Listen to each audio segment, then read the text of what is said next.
தமிழக மக்கள் அனைவருக்கும் நிறைய வணக்கம். கடந்த லாஸ்ட் ஒரு 3 நாட்களாக ஃபேமிலியில் கொஞ்சம் அக்கேஷன்ஸ் நிகழ்ச்சிகள் இருந்தனால கொஞ்சம் பேச முடியல. அதையும் தாண்டி அந்த டைமில் தான் ஒரு கொடூரமான ஒரு சம்பவம் நம்ம தமிழ்நாட்டில் நடந்துருந்துச்சு. கோயம்புத்தூரில் ஒரு 10 வயசு சிறுமிக்கு யாருக்கும் எதிரி வீட்டு பிள்ளைங்க கூட நடக்கக்கூடாத ஒரு விஷயம். சாக்லேட் வாங்கி தரேன்னு சொல்லிட்டு கூப்பிட்டு போய் அந்த குழந்தையை கெடுத்து கொன்று வீசின சம்பவம். நடக்கக்கூடாத ஒரு விஷயம் நடந்துருச்சு. பட் இருந்தாலும் எல்லாரும் இதுலேயும் அரசியல் பண்ணி கேள்வி கேட்ட ஒரு விஷயம் என்னென்னா, உண்மையிலேயே எதிர்க்கட்சிகள் எல்லாரும் கேள்வி எழுப்பணும். ஆனால் இதில் எப்படி கேள்வி கேட்டாங்கன்னா, நீங்கள் பெண் குழந்தைகளுக்கு பாதுகாப்புன்னு சொன்னீங்களே, என்ன இந்த பாருங்கள் இந்த மாதிரி குற்றங்கள் நடக்குது, உங்கள் ஆட்சியில் என்ன யோக்கியமாக நீங்கள் பண்ணிகிட்ருக்கீங்க, உங்கள் ஆட்சியில் மட்டும் எல்லாம் க்ளீனாக எல்லாம் நீட் அண்ட் க்ளீனாக இருக்குதா அப்படின்னு சொல்லிட்டு இதுலேயும் சில இந்த இந்த இந்த பழைய அரசியல்வாதிகள் நாங்கள்லாம் எல்லாத்துலேயும் அரசியல் பண்ணுவோம், நாங்கள் எல்லாம் பெரிய மூலவாதிகள் அப்படின்னு சொல்லிட்டு இருக்கானுங்க இல்லை, சாணக்கியவாதிகள்னு சொல்லிட்டு இருக்காங்க இல்லை. உண்மையிலேயே நம்ம போன ஆட்சியில் கேள்வி கேட்டதுக்கான காரணம் என்ன தெரியுமா? ரொம்ப முக்கியமான காரணம் என்னென்னா, அதாவது நீங்கள் குற்றங்கள் நடக்கும்போது குற்றவாளிகளை தப்பிக்க வைக்கிறீங்களா இல்லை உண்மையிலே தக்க தண்டனைகளை நீங்கள் அவங்களுக்கு கொடுக்குறீங்களா அப்படிங்கிறது தான் விஷயமே. ஆக்சுவலாக என்னென்னா, சில உதாரணங்களை தொடர்ந்து என்னால் முன்வைக்க முடியும் தொடர்ந்து. ஆனால் இந்த ஆட்சியில் உண்மையிலேயே அந்த சிறுமிக்கு நடந்த அடுத்த நாள் 23, 24 இந்த 2 நாளில் குமார்னு சொல்லிட்டு அக்யூஸ் நம்பர் 2வையும் அதை தாண்டி கார்த்தின்னு சொல்லிட்டு அக்யூஸ் நம்பர் 1ஐயும் 2 பேரை அரெஸ்ட் பண்ணியிருக்காங்க. அரெஸ்ட் பண்ணதை தாண்டி மாவு கட்டையும் போட்டாங்க. மாவு கட்டது போட்டதை தாண்டி ஜுடிஷியல் கஸ்டடியில் எடுத்து அதுக்கு அடுத்தது சிறையிலையும் இப்போ அடைச்சிட்டாங்க. சிறையில் அடைச்சி 2 நாட்களில் நடவடிக்கை எடுத்து சிறையில் அடைச்சிருக்காங்க. அதை தாண்டி 15,000க்கு மேற்பட்ட கைதிகளை விசாரணையின் பேரில் அவங்கள விசாரணை பண்ணி அதில் 3000 சொச்சம் பேரை கைது பண்ணி இப்போ நீதிமன்ற காவலில் எடுத்திருக்காங்க. இது எல்லாமே லாஸ்ட் 3 நாட்களில் எடுக்கப்பட்ட நடவடிக்கைகள். ஒட்டுமொத்தமாக கிட்டத்தட்ட 270 ட்ரக் கேசஸை ஃபைல் பண்ணியிருக்காங்க ஒரே நாளில். அதை தாண்டி 1070 போதை மாத்திரைகளையும் 20 கிலோவுக்கு மேற்பட்ட கஞ்சாக்களையும் ஒரே நாள் ரைட்டில் ஒட்டுமொத்தமாக நடவடிக்கை எடுத்து கையகப்படுத்தியிருக்காங்க. இப்பேற்பட்ட ஒரு நடவடிக்கைங்கிறது இந்த ஆட்சி அமைஞ்சதுக்கப்புறமா, இந்த குற்றம் நடந்ததுக்கப்புறமா உடனே தக்க நடவடிக்கை எடுத்து 2 பேரும் கைது பண்ணி 2 பேரும் சிறையில் அடைச்சி அதை தாண்டி இந்த போதைப் பொருட்களை தடுக்கணும். ஏன்னா அந்த சம்பவம் நடந்தது காரணம் என்னென்னா, ஒட்டுமொத்தமாக ட்ரக்கோட இன்ஃப்ளூயன்ஸ் இல்லாமல் நடக்கிறதுக்கு வாய்ப்புகளே இல்லை. இப்பேற்பட்ட ஒரு சம்பவம் நடக்குது. பக்கத்து வீட்டிலேருந்து ஒரு லேடி என்ன சொல்கிறாங்க, அவங்க குடிச்சிட்டு இது பண்ணியிருந்தாங்க, அவங்க படுத்துருந்தாங்க, அந்த அம்மாவுக்கே தெரில அப்படின்னு சொல்லிட்டு. ஆக்சுவலாக அவங்க குடிச்சிருந்தாங்களா இல்லையா, அந்த அம்மா பொய் சொல்கிறாங்களா உருட்டுறாங்களாங்கிறதெல்லாம் இங்கே விஷயம் கிடையாது. ஆக்சுவலாக உண்மை என்னென்னா, நடந்த குற்றம்ங்கிறது ஒரு ஒரு ஒரு அயோக்கியனால் நடக்கப்பட்டிருக்கு. அந்த அயோக்கியம் கைது செய்யப்பட்டிருக்கானா, தக்க நடவடிக்கையும் தக்க நீதியும் வழங்கப்பட்டிருக்கா அப்படிங்கிறது தான் விஷயமே. போன ஆட்சியில் நம்ம இந்த ஆட்சி சரியில்லை, அந்த ஆட்சி சரியில்லை அப்படிங்கிறது மாதிரி குறை சொல்லலாம். ஆனால் நடக்கிற குற்றங்களுக்கு நடவடிக்கை எடுக்கிறது மூலமாக தான் அடுத்த குற்றம் நடக்காமல் இருக்கிறதுக்கு பயம் கிரியேட் ஆகும். ஐயோ இந்த பொண்ணை தொட்டால் இந்த மாதிரி தக்க நடவடிக்கை எடுக்கப்படுமே, குற்றங்கள் சிவியராக போயிருக்கு, இந்த மாதிரி ஒரு கான்சிக்வன்சஸ் பெருசாக இருக்கும்போது தான் பயம் கிரியேட் ஆகும்.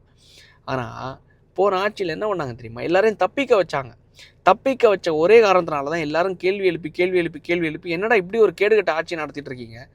எல்லாரும் அதாவது இந்த பல உதாரணத்தை நம்மளால சொல்ல முடியும். இந்த அஜித்குமார்னு சொல்லிட்டு ஒரு லாக்அப் டெத்து நடந்தில்ல, அந்த லாக்அப் டெத்து நடக்கும்போது அந்த கோயிலுக்கு பின்னாடி வச்சு அடித்து கொன்னதுக்கப்புறமா அந்த அம்மா கிட்டேயும் அந்த பையனுடைய தம்பிக்கிட்டேயும் பணத்தை கொடுத்து பேரம் பேசினாங்களா இல்லையா? அந்த போலீஸ் ஆஃபீஸர்ஸை தப்பிக்க வைக்கிறதுக்காக பணத்தை கொடுத்து பேரம் பேசினாங்களா இல்லையா? அதுக்கு அடுத்தது கூட பணத்தால் சரி செஞ்சிடலாம், வேலை கிட்டத்தட்ட பல கிலோமீட்டர் தள்ளி அந்த பையனுக்கு ஒரு வேலையை கொடுத்து அவங்களோட தம்பிக்கு ஒரு வேலையை கொடுத்துட்டு இந்த விஷயத்தை ஒட்டுமொத்தமாக மூடி மறைச்சிடலாங்கிறது. இது மூலமாக அடுத்த ஆஃபீஸர்ஸ்க்கு அடுத்த அதிகாரிகளுக்கு உண்மையிலே ஒரு அக்யூஸ்ட் மேலேயோ இல்லை ஒரு விசாரணை கைதி மேலேயோ விசாரணையின் போது கை வைக்கிறதுக்கு தைரியம் வருமா வராதா? உண்மையிலே வரும் இல்லை, என்ன பண்ணாலும் நம்ம தப்பிச்சிடலாம் அப்படிங்கிறது. சரி, இன்னொன்று சொல்கிறேன். அண்ணா யூனிவர்சிட்டின்னு சொல்லிட்டு ஒரு யூனிவர்சிட்டி இருக்குது. நான் சொல்கிறது எல்லாமே தமிழ்நாட்டில் பேச்சு பொருள் ஆக்கப்பட்ட சம்பவங்கள், தமிழ்நாட்டில் பூகம்பம் ஆக்கப்பட்ட சம்பவங்கள்.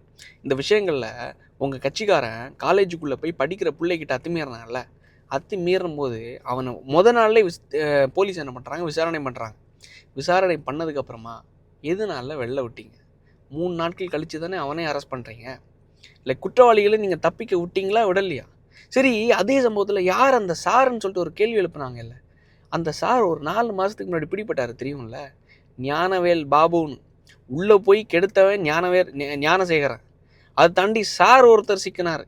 இப்போ தான் 4 மாதத்துக்கு முன்னாடி ஞானவேல் பாபுன்னு சொல்லிட்டு ஒரு சார் என்ன பண்ணீங்க தெரியுமா? சஸ்பெண்டுன்னு பேரில் இப்போ அந்த சாரை தப்பிச்சிட்டார். சஸ்பெண்டுன்னு பேரில் நீங்கள் வந்து உங்களோட ஏன் சரி ஓகே, உங்கள் கட்சிக்குள்ளேயே உங்களோட அமைச்சராக இருந்த செந்தில் பாலாஜி அவர்கள் 50,000 crores, சும்மா இல்லை கிடையாது, 50,000 crores ஊழல் பண்ணி, டாஸ்மாக் மூலமாக ஊழல் பண்ணி, வேலை வாங்கி தரேன்னு சொல்லிட்டு ஊழல் பண்ணி, மக்களோட வயத்தை அடித்து சம்பாரித்த காசு. தியாகின்னு சொல்லிட்டு நீங்கள் பட்டம் கட்டல. அவர் நல்லவரியா வல்லவரியா தியாகின்னு சொல்லிட்டு பட்டம் கட்டல. இப்பேற்பட்ட ஒரு ஆட்சி தான். அதனால தான் நாங்கள் கேள்வி கேட்டோம், கேள்வி எழுப்புறோம். இந்த ஆட்சியிலும் கேள்வி கேட்போம். நடவடிக்கை எடுக்கப்படலைன்னா, இந்த மாதிரி ஒரு குற்றம் நடந்திருக்கு, எந்த ஒரு நடவடிக்கையும் எடுக்கப்படலை, எந்த ஒரு நீதியும் வழங்கப்படலை அப்படின்னா கேள்வி கேட்க தான் செய்வோம். ஆனால் தொடர்ந்து அடுத்து இவங்க வந்து நடவடிக்கை எடுக்கும்போது, சரி இது மூலமாக அடுத்த இன்னொரு குற்றம் செய்ய வர்றவனுக்கு பயம் கிரியேட் ஆகும்ல, பயம் உருவாகும்ல, குற்றம் செய்யறதுக்கு வந்து மனம் தயங்கும்ல. அப்பேற்பட்ட ஒரு விஷயத்தை தான் போன ஆட்சியில் நாங்கள் எதிர்பார்த்தோம். லைக் ஒரு குற்றம் நடக்கும்போது அந்த பயம் கிரியேட் ஆனால் தான் தக்க தண்டனைகள் வழங்கப்பட்டாதான் திருப்பி குற்றம் நடக்காது, தொடராது.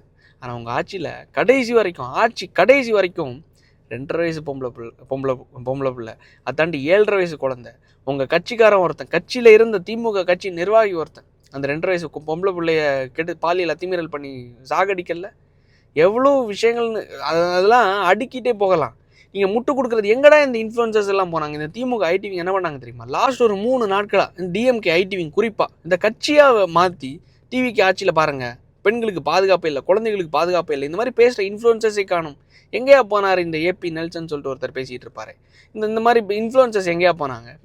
இவங்களோட வாயில் என்ன கொழுக்கட்டையே வச்சுட்டு இருக்காங்க அப்படின்னு சொல்லிட்டு இந்த டைமில் அவனுங்க என்ன பண்ணிட்டு இருக்காங்க தெரியுமா? அதாவது ஒரு பழமொழியை அழகாக பெரிய ஆட்கள், பழைய ஆட்கள் வந்து சொல்லுவாங்க. என்னன்னா, தான் ஆடாவிட்டாலும் தன்னோட தசையை ஆடும் அப்படின்னு சொல்லிட்டு. தசை எப்படி ஆடிச்சு தெரியுமா? கரெக்டாக அந்த நாள், அந்த சம்பவம் நடந்த நாளில் அனிதா ராதாகிருஷ்ணன் எம்எல்ஏ அவர்களும் எங்கள் நாகர்கோவில் தொகுதியோட எம்எல்ஏ ஆஸ்டின் அவர்களும் 2 பேரும் பொறுக்க முடியல. கலெக்டர் ஆஃபீஸ்க்கு போய் மனு கொடுக்குறாங்க. என்னென்னா, லாரிகள்லாம் வரிசையாக இருக்குது சார், வரிசையாக நிற்குது கனிமூல லாரிகள். இங்கே கேரளா என்ன துபாயிலையா இருக்குது, தயவு செஞ்சு கொஞ்சம் திறந்து விடுங்க லாரிகள், நாங்கள் எல்லாம் கொஞ்சம் பொழைக்கட்டும், எங்களுக்கு இஎம்ஐ கட்டணும். எவ்வளோ சம்பவங்கள் இருக்குது. கனிமூலத்தை நாங்கள் எங்கே துபாய்க்கே கொண்டு போய் கடத்துகிறோம், கேரளாவுக்கு தானே கொண்டு போய் கொடுக்குறோம் அப்படின்னு சொல்லிட்டு புலம்பி தள்ளிட்டார். ஏன்னா கொள்ளை அடிக்க முடியல. மைன்ஸ் டிபார்ட்மெண்ட் சார்பாக அந்த கனிமூலத்துறை அமைச்சர் அவங்க பிரபு அவர்கள் வந்து ஒரு உத்தரவு கொடுத்துருக்காரு. அதாவது தமிழ்நாடு முழுவதுமாக இருக்கக்கூடிய அனைத்து குவாரிகள்லையும் ட்ரோன் ஷாட் மூலமாக அதை இன்ஸ்பெக்ட் பண்ணி இல்லீகலாக மைன் பண்ணியிருக்காங்களா, இல்லை கற்களை பெர்மிஷன் கொடுத்த அளவை விட இன்னும் இன்டெப்த்தாக பண்ணி போயிருக்காங்களா, கற்களை இல்லீகலாக மைன் பண்ணியிருக்காங்களா அப்படிங்கிறத கண்டுபிடிக்கிறதுக்கும், இல்லீகலாக லாரிகளில் கடத்துறாங்களா அப்படிங்கிறத கண்டுபிடிக்கிறதுக்கும் ஸ்ட்ரிக்டாக ஆர்டர் போட்ட ஒரே காரணத்தினால ஒட்டுமொத்த பழைய முதலைகளுடைய தசைகள் வந்து தாங்க முடியல. இதை தாண்டி நம்மளுடைய பழைய ஐயா முன்னாள் எம்எல்ஏ ஐயா மனோதங்கராஜ் அவர்கள் இருக்கார்ல, பதட்டத்தில் ஒரு வீடியோ போடுறாரு. அதாவது ஆஸ்டின் அவர்களும் அனிதா ராதாகிருஷ்ணன் அண்ணன் அவர்களும் இந்த குவாரி சம்மந்தமாக பேசினது அவங்களோட தனிப்பட்ட கருத்தான். எப்படிடா தனிப்பட்ட கருத்தாகும்? எப்படி சாமி தனிப்பட்ட கருத்தாகும்? கட்சியில் அனிதா ராதாகிருஷ்ணன் அவர்கள் முன்னாள் அமைச்சர், மீன்வளத்துறையோட அமைச்சர். ஆஸ்டின் அவர்கள் இப்போ எம்எல்ஏ, அனிதா ராதாகிருஷ்ணன் அவர்கள் எம்எல்ஏ. அவர் பதிவு செய்கிறது எப்படி தனிப்பட்ட கருத்தாகும்? அதாவது மாட்டிக்கிட்ட பங்கு அப்படின்னு சொன்ன மாதிரி வாய் விட்டு சிக்கன உடனே எப்படியெல்லாம் தப்பிக்க பார்க்குறாங்க பாருங்களேன். அது இவர் சொல்கிறாரு, மனோதங்கராஜ் அவர்கள் சொன்னார். அதாவது எங்களோட ஆட்சியில், திமுக ஆட்சியில் கிட்டத்தட்ட 38 குவாரிகளை நாங்கள் மூடிட்டோம். அதாவது இயங்காமல் இருந்த 2019 வருஷத்தில் இவங்களுக்கு வந்து ஒரு ஆர்டர் கொடுக்குறாங்க. அதாவது அதிமுகவோட ஆட்சி காலகட்டத்தில் அந்த ஆர்டரை வச்சு இயங்காமல் இருந்த குவாரிகளை அப்போ மூடினாங்க. நல்லா புரிஞ்சுக்கோங்க, ஃபங்க்ஷனில் இல்லாத குவாரிகளை. ஆனால் கடைசியில் இவர் என்ன கிரெடிட்ஸ் எடுத்துக்கிட்டாரு தெரியுமா? நாங்கள் மூடிட்டோம் அப்படின்னு. மூடிட்டு 5 குவாரி வந்து கன்னியாகுமரி மாவட்டத்தில் இயங்கிட்டு இருந்துச்சான். அந்த 5 குவாரிகள் மூலமாக ஓடின லாரிகளோட எண்ணிக்கை எவ்வளோ தெரியுமா? மோர் தேன் 1000 ஒரு நாள், 1000க்கு மேற்பட்ட லாரிகள். 5 குவாரிகளில் இவ்வளோ லாரிகள் மூலமாக கற்களை எடுக்கிறாங்கன்னா, அப்போ இவ்வளோ இல்லீகல் மைனிங் பண்ணுறாங்கன்னு, இல்லீகலாக ஸ்டோன்ஸை எடுக்கிறாங்கன்னு யோசிச்சு பாருங்களேன், இல்லீகலாக கற்களை எடுக்கிறாங்கன்னு பாருங்களேன். இதுதான் கொள்ளங்கிறோம், இதுதான் கனிம வளத்தை திருட்டுங்கிறோம்.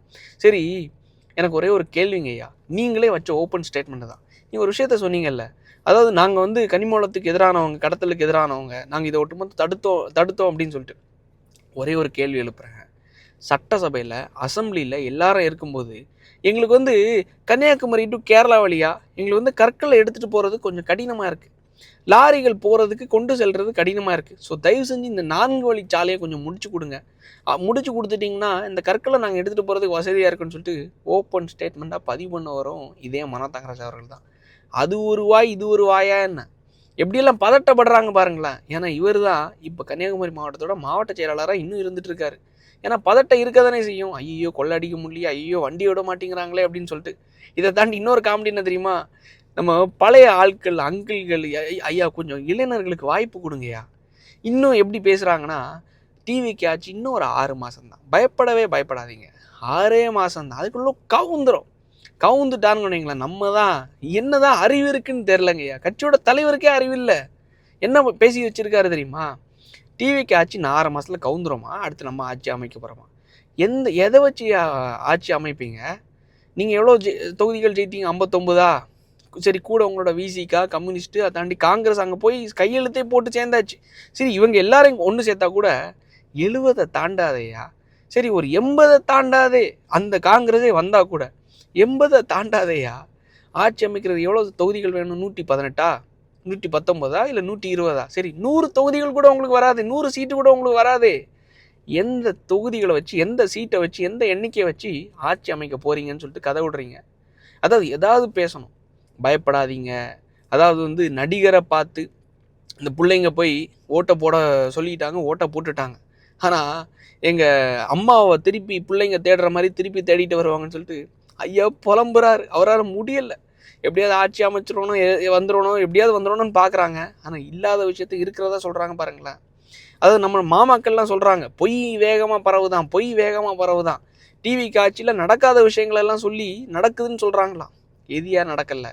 15,000 ரவுடிஸை அரெஸ்ட் பண்ணி நீதிமன்ற காவலில் 3,000 சில்லற பேரை நீதிமன்ற காவலில் எடுத்திருக்காங்கல்ல. 219 ட்ரக் கேசஸ் இப்போ லாஸ்ட் ஒரே நாளில் இன்ஸ்பெக்ட் பண்ணி ஃபைல் பண்ணியிருக்காங்கல்ல. 100க்கு மேற்பட்ட பேரை அந்த ட்ரக் கேஸில் கைது பண்ணியிருக்காங்கல்ல. ஒரே நாளில் 20 கிலோ கஞ்சா சென்னையில் பிடிச்சிருக்காங்க.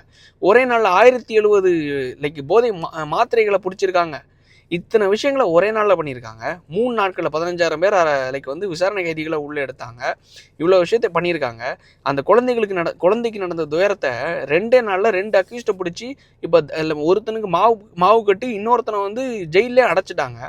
இவ்வளோ விஷயம் பண்ணியிருக்காங்களே, இது நடவடிக்கை எடுத்திருக்காங்கல்ல. உங்களை மாதிரி குற்றவாளிகளை தப்பிக்க வைக்கல. இந்த நடவடிக்கை எடுத்தது மூலமாக இன்னொருத்தன் பண்ணுறதுக்கு தயங்குவான். அதை தான் செய்யணும். அதுதான் உங்கள் ஆட்சியில் எதிர்பார்த்தோம். ஆனால் நீங்கள் அதை செய்யவே இல்லை. ஆணவத்தில் ஆடினீங்க. இதை தாண்டி இன்னொரு சம்பவம் இருக்குது. நம்மளுடைய அலீம் புகாரின்னு சொல்லிட்டு ஒரு அண்ணன் ஒருத்தர் இருக்கார், அட்வொகேட் ஒருத்தர். ஆக்சுவலாக ரொம்ப அருமையாக பேசுவார். ஆனால் இந்த மாதிரி மாறுவார் அப்படிங்கிறது எதிர்பார்க்கல. காங்கிரஸ் கட்சி டிவிக்கு கூட கூட்டணி வைக்கிறது கரெக்டாக. காங்கிரஸ் கட்சி டிவிக்கு கூட கூட்டணி வச்சதுக்கப்புறமா இவரால் பொறுக்க முடியல. ஏன்னா இங்கேருந்து அங்கே போயிட்டா டிஎம்கேவோட அந்த அந்த அந்த க்ளோஸ் சர்க்கிளில் தானே நம்ம இருந்தோம். இங்கேருந்து அங்கே போகிறது மூலமாக டிஎம்கேவை பகைச்சது மாதிரி இருக்கும்னு சொல்லிட்டு என்ன பண்ணிட்டாரு, காங்கிரஸ் துரோகி கட்சி, காங்கிரஸ்லேருந்து நான் ரிசைன் பண்ணுறேன், ஸோ நான் இனி திமுகவில் போய் சேர்றேன்னு சொல்லிட்டு இந்த மரியாதைக்குரிய மிஸ்டர் அட்வொகேட் அலீம் புகாரி அவர்கள் திமுகவில் போய் சேர்ந்துட்டார். திமுகவில் சேர்ந்ததுக்கப்புறமா தொடர்ந்து நக்கீரன் அதை தாண்டி சில அவங்களோட பத்திரிகைகள் இருக்குல்ல, அவங்களோட யூடியூப் சேனல்ஸ் இருக்குல்ல, அங்கே போய் இன்டர்வியூ கொடுக்குறாரு. அந்த இன்டர்வியூவில் என்ன பதிவு பண்ணியிருந்தாருன்னா, சமீபத்தில் முந்தானத்து ஒரு இன்டர்வியூவில் என்ன பதிவு பண்ணியிருந்தாருன்னா, காங்கிரஸ்காரர்களுக்கு துப்பும் திராணியும் எதுவுமே கிடையாது. பண்ணையாளர் உண்மையிலே பண்ணையார்த்தனம் உள்ளவங்க தான், வேலை எதுவும் செய்ய மாட்டாங்க. அது எனக்கு தெரிஞ்ச விஷயம் தான். நம்மளும் அதை பற்றி பேசியிருக்கோம். அதனால தான் அந்த கட்சி வளரலை அப்படின்னு சொல்லிட்டு. ஆனால் அந்த கட்சி வளராத இன்னொரு காரணம் என்ன தெரியுமா, அந்த கட்சிக்கு அதிகாரம் கிடையாது தமிழ்நாட்டில். ஸோ அதனால தான் டிவிக்கு என்ன பண்ணுறாங்க, எங்களுக்கு கூட வந்தீங்கன்னா அதிகாரத்துலேயும் பங்கு ஆட்சியிலே பங்கு தருவோம் அப்படின்னு சொல்லிட்டு இப்போ 2 மந்திரி பதவிகள் கொடுத்துருக்காங்க. ஒருத்தர் தான் நம்ம பக்கத்து தொகுதியோட எம்எல்ஏ ராஜேஷ்குமார் அவர்களுக்கு சுற்றுலாத்துறை போர்ட்ஃபோலியோவாக கொடுத்துருக்காங்க. உண்மையிலே நல்ல விஷயம். இது மூலமாக அவரும் வளருவார், அதை தாண்டி கட்சியும் வளரும். அதை தாண்டி கட்சி வளர்கிறது மூலமாக கீழே இருக்கவங்க எல்லாருமே வளருவாங்க. அதாவது நான் சொல்கிறது ஊழல் உண்மையிலே நடக்கும். ஊழல் நடக்கும்போது கீழே இருக்கவன் எல்லாருமே வளருவான். கீழே இருக்கவன் எல்லாரும் வளரும்போது கட்சிக்குள்ளே உள்ளே வருவான். சரி, அண்ணன் கூட சேர்ந்துட்டா இன்னும் நம்ம கட்சி வேலைகளை செஞ்சு இன்னும் நம்ம விரிவுபடுத்தலாம் அப்படின்னு சொல்லிட்டு 4 பேர் உள்ளே வருவான், 40 பேர் உள்ளே வருவான். ஆனால் இதுக்கு முன்னாடி என்னாச்சு தெரியுமா? திமுகவுக்கு உள்ளே போனால் மட்டும்தான் நம்மளால் சம்பாதிக்க முடியும், நம்மளால் வந்து வளர முடியும், வயத்தை நிரப்ப முடியும்னு சொல்லிட்டு நான் ஆக்சுவலாக உண்மையை பேசுகிறேன். இந்த மாதிரி ஸ்ட்ராட்டஜி, காங்கிரஸ் நல்ல கட்சி, இது நல்ல கட்சி, இது கெட்ட கட்சின்னு அப்படிலாம் நான் சொல்லலை. ஆக்சுவலாக ஒரு கட்சி எப்படி வளருதுன்னா, ஒருத்தருக்கு ஒரு மந்திரி சபை கொடுக்கறது மூலமாக அந்த மந்திரி கூட ஒரு 100 பேர் வருவான். அந்த 100 பேருக்கு இந்த மந்திரி 4 சலுகைகளை பண்ணுறது மூலமாக, 4 கோரிக்கைகளை நிறைவேற்றுறது மூலமாக அந்த 100 பேர் 1000 பேரை கூப்பிட்டு வருவோம். ஸோ அந்த கட்சி வந்து வளரும். இந்த மந்திரிக்கு கீழே 10 ஒரு 2-3 மாவட்ட செயலாளர்கள் இருப்பாங்க. மாவட்ட செயலாளர்கள் கீழே ஒன்றிய செயலாளர் இருப்பாங்க, பேரூர் செயலாளர் இருப்பாங்க, ஊராட்சி மன்ற தலைவர்கள் இருப்பாங்க. இவங்க எல்லாரும் விரிவுபெறும். இது விரிவடையும் போது தான் கட்சி வளரும். இதை கிட்டத்தட்ட 50 வருஷத்துக்கு முன்னாடி 50 வருஷமாக இந்த திமுக ஒட்டுமொத்தமாக முழுங்கி காங்கிரஸை முழுங்கி வச்சுருந்தாங்க. இப்போ இவர் சொல்கிறாருல்ல, உண்மையிலே அங்கே உழைக்காத காரணம் என்ன தெரியுமா? அங்கே உழைப்பை போட்டால் வேஸ்ட்டு. காங்கிரஸ் கட்சியில் உழைப்பை போட்டால் வேஸ்ட்டு. அவங்க வந்து இளைஞர்களுக்கு உண்மையிலே முன்னுரிமையும் கொடுக்க மாட்டாங்க. அதை தாண்டி என்னதான் நீங்கள் உழைச்சாலும் சரி, உங்களுக்கு அந்த அந்த இடத்துல ரெகக்னேஷனே கிடைக்காது காங்கிரஸ் கட்சியில். ஏன்னா அங்கே வந்து தலைவர்களே இல்லை, அதுக்கான தலைவர்கள் இல்லை, அதுக்கான ஒன்றுமே அந்த கட்சியில் கிடையாது. ஆனால் அதுக்கு காரணம் என்ன தெரியுமா? திமுக ஒட்டுமொத்தமாக முழுங்கிட்டாங்க. இத்தனை நாள் முழுங்கின திமுக கிட்டேருந்து இப்போ பிரிஞ்சு இங்கே வந்திருக்காங்க இல்லை, 5 சீட்டுக்கு 2 மந்திரிகள். இங்கே இது ஏதாவது ஒரு ஊரில் நீங்கள் பார்த்துருப்பீங்களா?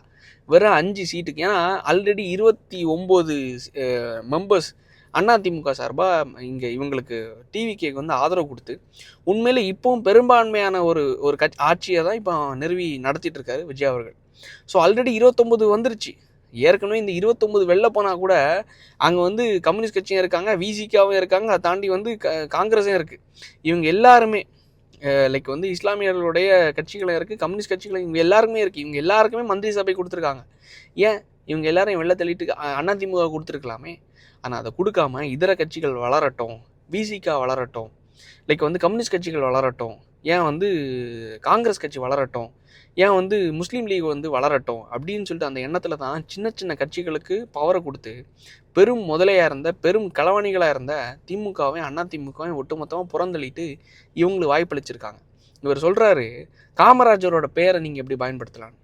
இதே திமுக காமராஜர் ஐயா அவர்களை 90s அவர் உயிரோடு இருக்கும்போது, அவர் போட்டி போடும்போது, காமராஜர் அவர்கள் வந்து ஒரு எருமை தோல்காரரு, இவர் கருப்பர், பத்திரிக்கையில் அவ்வளோ கீழ்த்தரமாக எழுதுனானுங்க. அவ்வளோ கீழ்த்தரமாக மாடை வச்சோம் எருமையை வச்சோம் அவரை கம்பேர் பண்ணி, அவர் வந்து பொண்ணை வச்சுருக்காரு, அவர் வந்து இவ்வளோ கொள்ளை அடித்து வச்சுருக்காரு, இவ்வளோ ஒட்டுமொத்தமாக அவ்வளோ டிஃபைம் பண்ணாங்க அவரோட பேரை. பண்ண கட்சி திமுக. ஏன் இப்போது திருச்சி சிவா அவர்கள் என்ன பண்ணி பதிவு பண்ணார் தெரியுமா? காமராஜர் அவர்கள் ஏசி இல்லாமல் இருக்க மாட்டார், சொகுசு வாழ்க்கையில் இருந்தார், ஏசி இல்லாமல் இருக்க மாட்டாருன்னு சொல்லிட்டு. அப்போது எவ்வளோ கீழ்த்தரமாக அவர் ஒரு எளிமையாக வாழ்ந்த ஒரு மனுஷரியா. லைக் வந்து கிங் மேக்கர்னு சொல்கிறது, எனக்கு வந்து கிங் ஆகிறதுக்கு ஆசையெல்லாம் கிடையாது, முதலமைச்சர் ஆகிறதுக்கு ஆசையெல்லாம் கிடையாது. அவர் சொன்னார்ல கே பிளான் அப்படின்னு சொல்லிட்டு, காமராஜர் அவருடைய, அதாவது வந்து ஒருத்தர் ஆட்சியில் உட்காந்துட்டாருன்னா திருப்பி அடுத்தவங்களுக்கு வாய்ப்பு அளிக்கணும் அப்படின்னு சொல்லிட்டு, யார் இதே அலி புகாரி அவர்கள் தான் பதிவு பண்ணியிருந்தார். அதுக்கு அடுத்தது நான் அதை படித்தேன். இவ்வளோ விஷயங்கள் சொல்கிறீங்களே, நீங்கள் போய் சேர்ந்துருக்கிற கட்சி எப்படிலாம் அசிங்கப்படுத்துனாங்க தெரியுமா காமராஜர் ஐயா அவர்களை? இவ்வளோ விஷயம் பேசுகிறதுக்கு முன்னாடி தயவு செஞ்சு, அதாவது ஆட்சியில் பங்கு, அதிகாரத்தில் பங்கு கொடுக்கறது மூலமாக இந்த கட்சி வளர்ந்துராது, நீ வேலையை செய்யலை அப்படின்னு சொல்லிட்டு இவ்வளோ நாள் அந்த கட்சி இவங்க திமுக கூட தானே கூட்டணியில் இருந்துச்சு. ஒரு பங்கு கொடுத்தாங்களா? ஒரு அதிகாரத்தில் பங்கு கொடுத்தாங்களா? அதையெல்லாம் கேள்வி கேட்காத மிஸ்டர் அட்வொகேட் அலீம் புகாரி அவர்கள் உண்மையிலே வயிற்றெரிச்சலில் பேசுகிற ஒரு விஷயமா தான் நான் பார்க்குறேன். உண்மையிலே ஒரு திமுக காரராக பேசுகிற ஒரு விஷயமா தான் நான் பார்க்குறேன். உங்கள் மேலே அவ்வளோ மரியாதை இருந்துச்சு, ஆனால் இன்றைக்கி ஒட்டுமொத்தமாக கெடுத்துட்டு திமுகவில் போய் நீங்கள் சேர்ந்த ஒரு விஷயத்தை தான் உண்மையிலே எனக்கே கஷ்டமாக இருக்குது பார்க்குறது. சரி, அதை விடுங்க. அதை பற்றி இவங்களை பற்றியெல்லாம் நம்ம பேசி பிரயோஜனம் இல்லை. ஒவ்வொருத்தவங்களோட வயத்தை நிரப்புறதுக்கு 4 கட்சிகளில் போய் சேர தான் செய்வாங்க. இந்த மாதிரி வந்து தலைவர்களே கொச்சையாக பேச தான் செய்வாங்க. கட்சியோட வளர்ச்சி பிடிக்காமல் இந்த மாதிரி பேச தான் செய்வாங்க. அதை பற்றி நம்ம பேச போகிறது இல்லை, கமெண்ட் பண்ணலாம், அவ்வளோதான். அதை தாண்டி வந்து அவங்களோட டிசிஷனில் நம்ம எதுவும் போய் பண்ண முடியாது. ஒவ்வொருத்தவங்களுடைய தனிப்பட்ட முடிவு. இன்னொரு விஷயம் நான் முக்கியமாக சொல்ல விரும்புகிறது என்னென்னா, டிவிக்கு ஆட்சியில் நடக்கிற தவறுகளை நம்ம உண்மையிலே சுட்டி காட்ட வேண்டிய இடத்துல இருக்கும்.